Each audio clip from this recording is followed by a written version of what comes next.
If possible, pause this video, comment in the description box if you got the answer, and like the video. It helps out the algorithm. So in this question, they're asking us to find dy by dx, which is basically to differentiate it. So you always get the power and you times it by the front number. Now the front number over here is a 1, so 3 times 1 is a 3x, and you have to deduct 1 from the power, so it becomes a squared. 2 times minus 1 is minus 2, x to the power 1, just leave it like that.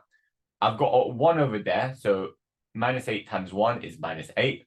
Now, x to the power 0 is a 1, so that just cancels out. You don't need to. And 12, you can't differentiate. You leave it like that. So this is dy by dx. We've just figured out. Now, work out the x coordinates of the turning point. So what is the turning point? So the turning point is if I had this graph, which is my fx graph, okay, and I drew it out like so, okay, the turning point is over here and over here. That's where the graph just turns, okay? And at that point, the gradient is flat.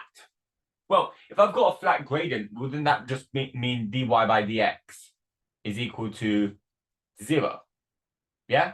So this is my dy by dx.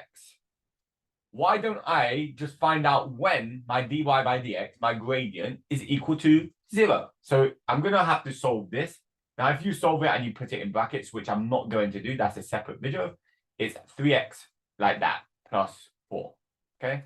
Bracket equals to 0. So x minus 2 is equal to 0. So x will be, if I have to do it out, x is equal to, bring it over to the other side, 2 for anyone that doesn't know, okay?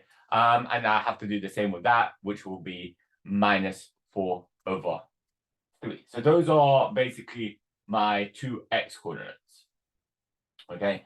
Yeah, that's just my 2x coordinate, and that is the answer to that question.